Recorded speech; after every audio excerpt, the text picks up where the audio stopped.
आज लोकसभा चुनाव के 5वें चरण का मतदान सुबह 7 बजे से लगातार जारी है। 8 राज्यों की 49 सीटों पर 4.5 घंटों से वोटिंग चल रही है। वोटिंग शुरू हो चुकी है सुबह से ही और विस्तार न्यूज पर आपको 4 जून को सबसे सटीक नतीजे दिखाएंगे, लेकिन उससे पहले हर एक तस्वीर आज 5वें चरण की भी दिखाएंगे। तो उत्तर प्रदेश की 14 सीटों पर आज वोटिंग हो रही है, 12.89% वोटिंग। और आपको बता दें 5वें चरण में 8 राज्यों की कुल 49 सीटों पर वोटिंग चल रही है। वोटिंग सुबह से ही शुरू हो चुकी है। उड़ीसा की 5 सीटों पर मतदान चल रहा है, 6% से ज्यादा वोटिंग हो चुकी है उड़ीसा में। बिहार की 5 सीटों पर भी 8% से ज्यादा मतदान अब तक हो चुका है। कुल 49 सीटों पर झारखंड की 3 सीटों पर 11.68% वोटिंग हो चुकी है और लोकसभा चुनाव के 5वें चरण का मतदान आज हो रहा है। महाराष्ट्र की 13 सीटें हैं, जिसमें मुंबई लोकसभा सीट भी शामिल है। आपको 9:30 बजे तक का वोटिंग परसेंटेज दिखा रहे हैं और अब तक आपको बता दें कि कुल इन सीटों पर सुबह 9:30 बजे तक 10% के करीब वोटिंग हो चुकी है। यूपी की 14 सीटों पर मतदान जारी है, तो वहीं दिग्गज समेत फिल्मी सितारे भी पहुंच रहे हैं आज वोटिंग करने के लिए, क्योंकि मुंबई में वोटिंग चल रही है। और इसके साथ ही आपको बता दें, देखिए 8 राज्य हैं। अब 8 राज्य की कितनी लोकसभा सीटें हैं ये आपको ग्राफिक्स के जरिए बताएंगे, क्योंकि 8 राज्यों में वोटिंग जारी है। कुल 49 सीटों पर किस राज्य की कितनी लोकसभा सीटों में वोटिंग हो रही है ये भी जान लीजिए। यूपी की 14 लोकसभा सीटों पर वोटिंग हो रही है, तो आज महाराष्ट्र की 13 लोकसभा सीटों पर 5वें चरण का मतदान जारी है। पश्चिम बंगाल की 7 सीटों पर वोटिंग डाले जा रहे हैं, तो वहीं बिहार की 5 सीटों पर मतदान जारी है। उड़ीसा की भी 5, झारखंड की 3 लोकसभा सीटों पर मतदान जारी है। वहीं जम्मू कश्मीर और लद्दाख में एक सीट पर मतदान हो रहे हैं। और आपको बता दें कि 49 सीटों पर आज वोटिंग हो रही है, 5वें चरण का मतदान है। लेकिन इससे पहले 4 चरण के मतदान हो चुके हैं और पूरे देश भर की कितनी लोकसभा सीटों पर अब तक 4 चरणों में मतदान हो चुका है ये भी आपको बताएंगे, क्योंकि आज 5वें चरण का मतदान है 49 सीटों पर और 4 चरणों में कुल 380 सीटों पर वोटिंग हुई है। पहले चरण 19 अप्रैल को 102 सीटों पर वोटिंग हुई। दूसरा चरण 26 अप्रैल को जब 88 सीटों पर वोट डाले गए। तीसरा चरण जब 7 मई को हुआ तो 94 सीटों पर मतदान हुआ और तीसरे चरण के बाद चौथा चरण 13 मई को जब 96 सीटों पर वोट डाले गए। आज 5वां चरण और 5वें चरण में 49 सीटों पर वोट डाले जा रहे हैं। और अब आपको बताते हैं कि इन 5वें चरण में किन लोकसभा सीटों पर दिग्गज मैदान में है। रायबरेली से राहुल गांधी और दिनेश प्रताप सिंह के बीच में मुकाबला है, तो यूपी की अमेठी लोकसभा सीट से किशोरी लाल शर्मा और स्मृति ईरानी के बीच में मुकाबला हो रहा है और इनके लिए लोग वोट डाल रहे हैं। लखनऊ से राजनाथ सिंह का मुकाबला है रविदास मेहरोत्रा से। और इसके साथ ही आपको बता दें अगली सीट उमर अब्दुल्ला और सज्जाद लोन जम्मू कश्मीर की ये लोकसभा सीट है। और यूपी के कैसरगंज से करण भूषण सिंह और भगत राम बिश्वा के बीच में मुकाबला है। राजीव प्रताप रूडी जो बीजेपी प्रत्याशी हैं। बिहार की सारण लोकसभा सीट से रोहिणी आचार्य से इनका मुकाबला हो रहा है। और आपको बता दें बिहार की हाजीपुर लोकसभा सीट से चिराग पासवान एलजेपी प्रमुख, जिनका मुकाबला शिवचंद्र राम से है। कांग्रेस प्रत्याशी हैं शिवचंद्र राम। तो कई दिग्गज हैं जिनकी साख आज दांव पर है। महाराष्ट्र की मुंबई लोकसभा सीट, केंद्रीय मंत्री पीयूष गोयल और भूषण पाटिल के बीच यहां मुकाबला है। श्रीकांत शिंदे और वैशाली दारेकर ये महाराष्ट्र के एक लोकसभा सीट से प्रत्याशी। और इसके साथ ही आपको बता दें, देखिए वोटिंग शुरू हो चुकी है, सुबह से ही मतदान जारी है। दिग्गज अपने अपने लोकसभा क्षेत्रों में पहुंचकर मतदान कर रहे हैं। चलिए आपको दिखाते हैं 4 तस्वीरें और इन तस्वीरों में आप देखिए पीयूष गोयल केंद्रीय मंत्री को जिन्होंने मतदान किया है, तो वहीं बसपा सुप्रीमो मायावती ने लखनऊ पहुंचकर वोटिंग की। इधर उत्तर प्रदेश के उप मुख्यमंत्री ब्रजेश पाठक भी अपने मतदान केंद्र पहुंचे, तो वहीं बीजेपी प्रत्याशी रायबरेली से दिनेश प्रताप सिंह ने भी मतदान किया है। इन 4 तस्वीरों में देखिए दिग्गजों ने भी वोट डाला है और लोगों से वोट डालने की अपील की है। और वोट डालने के बाद इन नेताओं ने, क्योंकि वोट डालने पहुंचे दिग्गजों ने लोगों से अपील भी की है, क्या कुछ कहा है ये भी सुन लीजिए। मेरा मानना है कि पिछली बार से अधिक इस बार वोटिंग होगी मुंबई में और जनता जनार्दन देश के एक उज्जवल भविष्य के लिए अपना निर्णय देगी। लोकतंत्र का महापर्व है आज, तो मतदाता लोग से हम यही बोलेंगे कि सब कोई अपने अपने घरों से निकले, भारी संख्या में जाके मतदान बूथ जो भी आपके निकट मतदान बूथ है वहां पे जाके अपना मत का अधिकार का प्रयोग करें। पांचवें चरण में हो रहे चुनाव में आम जनमानस से अपील करता हूं कि अपने घरों से निकल करके 100% मतदान करें और देश के लिए मतदान करें, राष्ट्र प्रथम को मानते हुए मतदान करें, विकसित भारत के संकल्प। तो लोकसभा चुनाव के 5वें चरण का मतदान जारी है। 8 राज्यों की 49 सीटों पर 4 घंटों का वोटिंग प्रतिशत आपको बता दें 23% से ज्यादा वोटिंग हो चुकी है।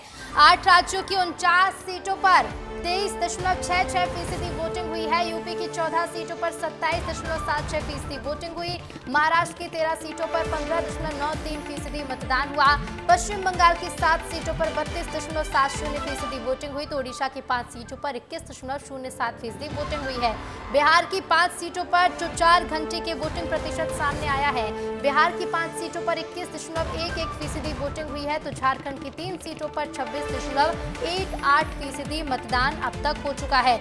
ये ताजा आंकड़े सामने आए हैं और ये आंकड़े हम आपको बता रहे हैं। देखिए 5वें चरण का मतदान जारी है। लोकसभा चुनाव का 8 राज्यों की 49 सीटों पर 4 घंटों में 23.66% वोटिंग अब तक हो चुकी है।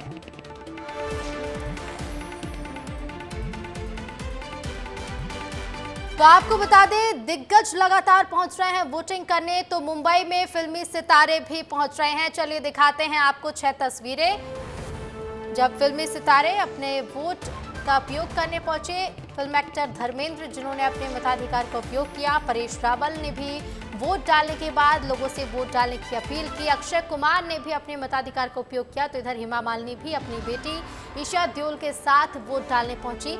जानवी कपूर ने भी वोट डालने के बाद लोगों से मतदान की अपील की है तो राजकुमार राव भी सुबह ही अपने मताधिकार का उपयोग करने पहुंचे।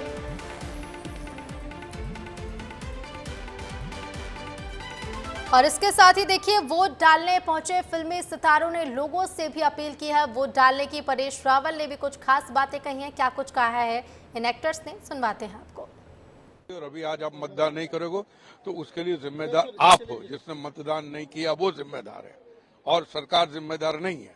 आप वोट नहीं करते उनको कुछ न कुछ तो माने होना चाहिए, कोई प्रावधान की, या तो उनका टैक्स बढ़ा दो या कुछ न कुछ तो सजा या रिएक्शन तो होना चाहिए। मैं चाहता हूं कि मेरा भारत जो है वो विकसित रहे, वो मजबूत रहे एंड बस उसी को दिमाग में रखते हुए मैंने वोट किया और उसी हिसाब से पूरा भारत वोट करे जो उनके दिमाग में सही लगे। ये बहुत एक गर्व महसूस होता है जब हम वोट करते हैं। 140 करोड़ की पॉपुलेशन में 97 करोड़ वोटर्स हैं और इसमें जो लॉजिस्टिक्स इन्वॉल्व है, जो अरेंजमेंट्स इन्वॉल्व है, वो इतना आसान नहीं है। बहुत बड़ा अरेंजमेंट्स और ह्यूज स्केल में ये इसका अरेंजमेंट्स होता है। सो सारे वोटर्स के लिए, देश में हर एक व्यक्ति के लिए ये बहुत एक मोमेंट ऑफ प्राइड है और मैं सबको अनुरोध करना चाहता हूं कि आप जल्दी सुबह से जल्द जाके अपने वोट डालिए। तो देखिए सुबह से ही वोटिंग शुरू हो चुकी है 7 बजे से और ताज़ा आंकड़े भी आपको बता रहे हैं। 8 राज्य की 49 सीटों पर वोटिंग लगातार जारी है और इसके साथ ही आपको बता दें कि 4 जून को सबसे पहले नतीजे आपको दिखाएंगे। टीवी स्क्रीन पर देखिए केंद्रीय मंत्री स्मृति ईरानी अमेठी से बीजेपी की लोकसभा प्रत्याशी स्मृति ईरानी, और इन तस्वीरों में आपको नजर आ रहे होंगे। और देखिए वोट डालने पहुंची हैं, अपनी बारी का इंतजार करती हुई नजर आई। तो देखिए आज दिग्गज फिल्मी सितारे सभी लाइन में लगकर अपनी बारी का इंतजार कर रहे हैं, वोट डाल रहे हैं और लोगों से भी यही अपील कर रहे हैं। ये तस्वीर उस वक्त की। और इसके साथ ही आप ये देखिए प्रत्याशी जो अपने अपने लोकसभा क्षेत्रों में पहुंचकर लगातार वोटिंग कर रहे हैं। ब्रिजभूषण जिन्हें आप देख रहे हैं टीवी स्क्रीन पर, वोट डाल चुके हैं और देखिए वोट के बाद, वोटिंग के बाद वो स्याही का निशान दिखा रहे हैं। Financial capital, so I think हमारी जिम्मेदारी है, मुंबई की हर मुंबईकर की जिम्मेदारी है कि आज निकल कर बाकी के देश को रास्ता दिखाएं। जिन चीज़ों से हम नाखुश रहे हैं इतने सालों से, उन चीज़ों को बदलने का मौका यही है। मैं सबसे हाथ जोड़कर दरख्वास्त करूंगा कि आइए वोट कीजिए। जिन लोगों ने आपका साथ दिया है, जिन्होंने आपका काम किया है, उनके लिए वोट दीजिए। और जिनसे आप निराश है उनको ये बताने का, उनसे अपने हक लेने का यही मौका है। सो प्लीज़ शो अप ये आपका देश की तरफ, अपने देश की तरफ, हमारे इंडिया की तरफ फ़र्ज बनता है। India needs you, Mumbai needs you, please wake up, please come on board. जय हिंद। तो आप सुन रहे थे, सिंगर विशाल हैं ये, जो मुंबई में मतदान केंद्र पर पहुंचे, वोट डाला और लोगों से अपील की। लगातार तस्वीर आप तक पहुंचा रहे विस्तार न्यूज़। देखिए, मुंबई में भी आज वोटिंग जारी है और सुबह से ही तस्वीरें मुंबई से भी सामने आ रही हैं, जब अपने अपने मताधिकार का उपयोग करने पहुंच रहे हैं फिल्मी एक्टर्स और परिवार के साथ पहुंचकर मतदान कर रहे हैं।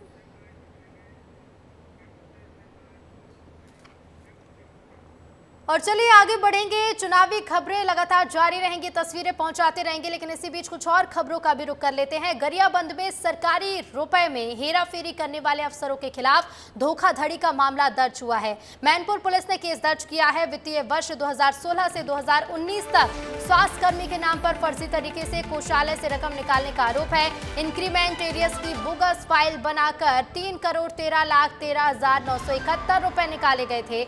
इस मामले में तत्कालीन 3 जिला कोषालय अधिकारी, बीएमओ समेत कुल 11 के खिलाफ केस दर्ज किया गया है। हेराफेरी करने पर अफसरों पर केस दर्ज हुआ है। गरियाबंद से मामला सामने आया। सरकारी रुपए में हेराफेरी करने वाले अफसरों के खिलाफ धोखाधड़ी का मामला दर्ज किया गया है। मैनपुर पुलिस ने केस दर्ज किया है।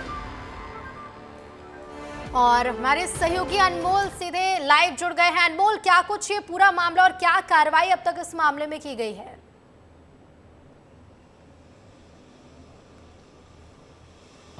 देखिए रितु, बहुत बड़ा फर्जीवाड़ा सामने आया है। ये कांग्रेस काल के समय ये फर्जीवाड़ा हुआ है, जहां पे ये मैनपुर पुलिस में इस पूरे मामले में जो है प्रकरण दर्ज हुआ है कि एक स्वास्थ्य कर्मी के नाम पर जो है फर्जी तरीके से कोषालय से 3 करोड़ से ज़्यादा रुपए जो है निकाल दिए गए और कानों कान इसकी खबर जो है किसी अधिकारी को नहीं लगी। देखिए, जो इंक्रीमेंट होता है, चाहे हम एरियस की बात कर ले, इसका बोगस फाइल बनाकर लगभग 3,13,13,000 रुपए जो है कोषालय से निकाले गए और जो कोषालय में बैठते थे उनके द्वारा जो है हस्ताक्षर भी करके, बिना फाइल चेक किए हस्ताक्षर करके जो है राशि की भुगतान कर दी गई। लेकिन जब वहां पे नए अधिकारी की तैनाती की गई और जब फाइलों को चेक किया गया तो ये पता चला कि ये तो बोगस फाइल बनाकर राशि का प्रावधान किया गया था, जो कि 3 करोड़ से ज़्यादा था, जिसकी शिकायत जो है तत्कालीन जो हेल्थ मिनिस्टर थे टीएस सिंहदेव, उनसे भी की गई थी। लेकिन इसमें जो है ये मामला पूरा ठंडे बस्ते में चला गया था। लेकिन जब सरकार बदली और जब नए अधिकारियों की वहां पर तैनाती की गई तो ये पूरा मामला सामने आया है। इसमें देखिए कुल 11 आरोपियों, लगभग जो है 11 लोगों पर जो है इसमें आरोपी बनाए गए हैं, उन पर मामला भी दर्ज हो गया है। तत्कालीन जो बीएमओ थे वहाँ पे के नेगी, उनके खिलाफ जो है मुख्य आरोप है कि उन्होंने जो है ये पूरे प्रकरण में का जो है बनाया, फर्जीवाड़ा किया कर्मचारियों के साथ। तो ये स्वास्थ्य विभाग में देखिए बहुत बड़ा फर्जीवाड़ा सामने निकल कर आया है। जी बिल्कुल, एक बड़ा फर्जीवाड़ा। अब देखना होगा अनमोल कि इसमें क्या कुछ निकल कर आगे सामने आता है। फिलहाल शुक्रिया अनमोल जानकारी के लिए। तो ये मामला सामने आया और लगातार इस मामले में जांच भी जारी है। आगे बढ़ेंगे, गरियाबंद की बात करेंगे, जहां सर्चिंग पर निकले सीआरपीएफ जवान को गोली लगी। जवान के गले में अभी भी गोली फंसी हुई है। ओडिशा सीमा पर कांवर भौदी से लगे जंगल में हादसा हुआ। क्रॉस फायरिंग में बीती रात ये हादसा हुआ। जिला अस्पताल में प्राथमिक उपचार के बाद रायपुर रेफर किया गया है। घायल जवान का नाम प्रकाश साईं बताया जा रहा है। गरियाबंद में सर्चिंग पर निकले सीआरपीएफ जवान को गोली लगी है और ये गोली जवान के गले में अभी भी फंसी हुई है। ओडिशा सीमा पर कांवर भौदी से लगे जंगल में हादसा हुआ। क्रॉस फायरिंग हुई जिसमें बीती रात जवान को गोली लगी। जिला अस्पताल में प्राथमिक उपचार दिया गया जवान को और उसके बाद जवान को रायपुर रेफर कर दिया गया है। घायल जवान का नाम प्रकाश साईं बताया जा रहा है। तो सर्चिंग पर निकले सीआरपीएफ जवान को गोली लगी है। गरियाबंद में क्रॉस फायरिंग में गोली लगी जवान को। जवान के गले में अभी भी गोली फंसी है। ओडिशा सीमा पर कांवर भौदी से लगे जंगल में यह हादसा हुआ। क्रॉस फायरिंग हुई जिसमें बीती रात यह हादसा हुआ। जिला अस्पताल में प्राथमिक उपचार के बाद रायपुर रेफर किया गया है। घायल जवान का नाम प्रकाश साईं बताया जा रहा है और जवान के गले में अभी भी गोली फंसी हुई है। प्राथमिक उपचार दिया गया सबसे पहले जवान को जिला अस्पताल में और उसके बाद राजधानी रायपुर रेफर कर दिया गया है। तो गरियाबंद में बीती रात ये क्रॉस फायरिंग हुई जिसमें जवान को गोली लगी है। और गरियाबंद से सीधे संवाददाता पुरुषोत्तम जुड़ गए हैं फोन लाइन पर। पुरुषोत्तम, क्या जानकारी है, घायल जवान की क्या स्थिति है, सबसे पहले बताइएगा। देखिए, इन दिनों उदंती अभयारण्य हो या फिर उड़ीसा का सोनाबेड़ा अभयारण्य हो, इन इलाकों में जो है मैनपुर नुआपाड़ा डिवीजन कमेटी के नक्सली लगातार सक्रिय हैं और इसकी सूचना जो है उड़ीसा के नुआपाड़ा एसओजी को मिली थी, नुआपाड़ा पुलिस को मिली थी, जिसको ऑपरेशन के लिए एसओजी की टीम जो निकली थी, ये एसओजी की टीम जो है नुआपाड़ा पुलिस की है, उड़ीसा की टीम है।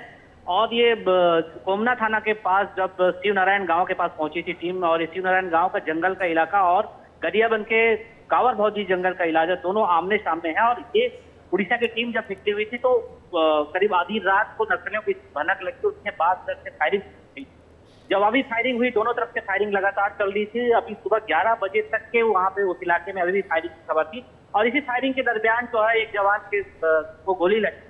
और चूंकि वो उड़ीसा का वह इलाका जो है नुआपाड़ा मुख्यालय के बजाय गरियाबंद जिला मुख्यालय से नजदीक था, इसलिए घायल जवान को उड़ीसा के पुलिस गरियाबंद जिला अस्पताल ले गई, जहां प्राथमिक उपचार के बाद उसे रामकृष्ण केयर अस्पताल के लिए ले जाया गया, जहां उसका उपचार जारी है। बताया जा रहा है कि नक्सलियों की मौजूदगी अभी भी वहां पे है। उड़ीसा पुलिस के एक्शन में आने के बाद जो है गरियाबंद पुलिस को भी अलर्ट कर दिया गया है, क्योंकि वो आका मोरा कांवर भौजी का इलाका है, जंगली इलाका है और तेंदुपत्ता सीजन के चलते नक्सली लगातार उस इलाके में सक्रिय होने की खबर है। जी बिल्कुल, शुक्रिया पुरुषोत्तम आपका जानकारी के लिए। तो सीआरपीएफ जवान को इस हादसे में गोली लगी, फिलहाल इलाज जारी है। इधर कांग्रेस नेता कुमारी शैलजा ने 11 पूर्व कांग्रेसी नेताओं को एक नोटिस भेजा है। छत्तीसगढ़ के 11 पूर्व कांग्रेसी नेताओं को कानूनी नोटिस भेजा। कांग्रेस नेताओं ने शैलजा पर गंभीर आरोप लगाए थे, टिकट बंटवारे को लेकर गंभीर आरोप कांग्रेस नेताओं ने लगाए थे, जिसके बाद अब कुमारी शैलजा ने एक नोटिस भेजा है। तो कुमारी शैलजा कांग्रेस नेता जिन्होंने 11 पूर्व कांग्रेसी नेताओं को नोटिस भेजा है, कानूनी नोटिस भेजा गया है। और आपको बता दें, कांग्रेस नेताओं ने शैलजा पर टिकट बंटवारे को लेकर गंभीर आरोप लगाए थे, जिससे लेकर ये लेटर भेजा गया।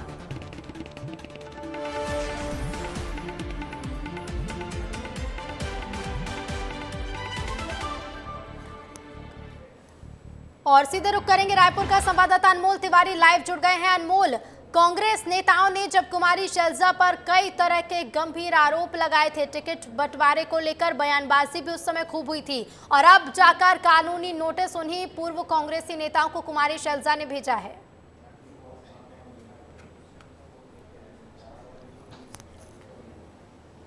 देखिए ऋतु, जो कुमारी शैलजा है वो छत्तीसगढ़ में रही हैं, काफ़ी दिनों तक यहाँ पर उन्होंने काम किया है, कांग्रेस के लिए प्रभारी बनकर आई थी। और जब जो नेता थे विधानसभा चुनाव के दौरान जब उन्हें टिकट नहीं दिया गया, तो कुछ नेताओं ने उन पर यह भी आरोप लगाया कि पैसे देने के बदले वो टिकट देती थी, टिकट देने की बात करती थी। साथ ही उन्होंने जो नेता है, ये जो है 11 नेताओं को टिकट जिनको नोटिस दिया गया है, माफ़ कीजिएगा, लीगल नोटिस भेजा गया है कुमारी शैलजा के द्वारा, ये 11 नेता कांग्रेस के थे। चुनाव के बाद ये सभी नेता जो है भाजपा में शामिल हो गए हैं। और आपको बता दूं कि ये सभी नेता फिलहाल सिरसा में है, जहां से कुमारी शैलजा जो है कांग्रेस की टिकट पर लोकसभा चुनाव लड़ रही हैं। और ये जो 11 नेता हैं वहां पर जाकर इनके बारे में बयान जारी कर रहे हैं। जिस तरीके से कुमारी शैलजा के बारे में वहां इन्होंने जाकर कहा कि छत्तीसगढ़ में ये पैसे देने के बदले में टिकट दिया करती थी, शराब घोटाला हो गया छत्तीसगढ़ का, या कोयला घोटाला, उसमें भी इनका हाथ रहा था। तो इस तरीके की जब बयान इन नेताओं ने दिया, जिसमें पूर्व विधायक शिशुपाल सोरी का भी नाम है, इस तरीके से जो लोग हैं वहाँ पे, जो विधायकों हैं, जो पूर्व विधायक हैं, उनके खिलाफ जब बयान जारी किया, तब जाकर कुमारी शैलजा ने संज्ञान में लेते हुए ये नोटिस जारी किया है और कहा है कि माफी मांगिए, नहीं तो हम आगे की कानूनी कार्रवाई करेंगे।